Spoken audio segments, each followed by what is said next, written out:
Hello friend, आज का हमारा टॉपिक है वेक्टर एनालिसिस।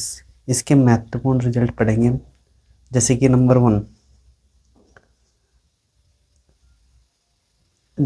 जब A B C, vector A vector B vector C are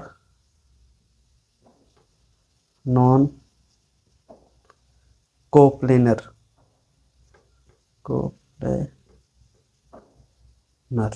ठीक है। तब नंबर 1 रिजल्ट याद रखना आपको, ए माइनस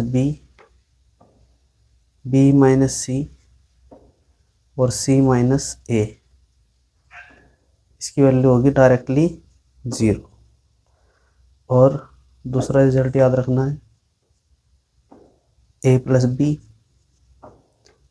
प्लस सी और सी प्लस ए, इसकी वैल्यू याद रखनी है 2ABC, ठीक है। और तीसरा रिजल्ट याद रखना है तुमको, ए क्रॉस बी क्रॉस सी और सी क्रॉस ए, इसकी डायरेक्टली वैल्यू याद रखनी है ABC का होल स्क्वायर, ठीक है। इसी प्रकार और रिजल्ट लिखवाता हूँ तुम्हें, देखिए रिजल्ट नंबर नेक्स्ट। देखिए, अगर ABC कोप्लेनर है तब इसके लिए फॉर्मूले सेम ABC इक्वल टू 0 हो जाएगा। तो यानी इसके लिए कंडीशन जो फॉर्मूले थे ना, मैं पिछले जो मैंने लिखा है सेम ये है, लेकिन इसके इक्वल क्या रखना है हमें 0। जैसे कि A minus B minus C और C minus A equal to क्या है 0।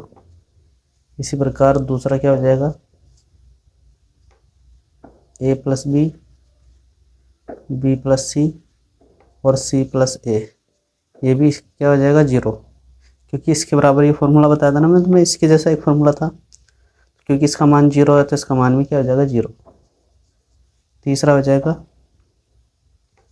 ए क्रॉस बी क्रॉस सी और सी क्रॉस ए,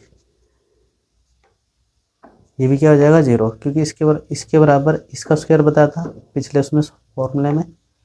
तो ये 4 फॉर्मूले और याद रखना है तुम्हें, 3 1 2 3।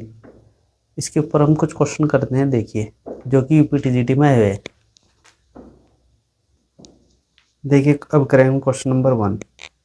If A B C are को 3 coplanar vector, then B cross C cross A cross B equal to 2ABC of ABC is equal to, ABC की वैल्यू निकालने में अगर ये सीक्वेंस हो ना, B cross C cross A और A cross B, मैंने A cross B cross C और सी क्रॉस ए के लिए फॉर्मूला बताया था, क्या बताया था,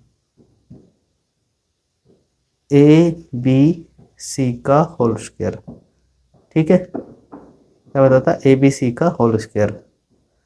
देखिए बस, लेकिन इस सीक्वेंस में हो चाहे कैसे भी लिखो, लेकिन सीक्वेंस में ABBCCA, तो ये क्वेश्चन उतारो और इसके इक्वल रख दो। क्या लिख देंगे इसके इक्वल, ए स्क्वायर ABC का whole square equal to 2ABC, यहाँ से एक और कट जाएगी तो ABC की वैल्यू क्या आ गई, इसके ऊपर वेक्टर है सभी के, आंसर आ गया 2,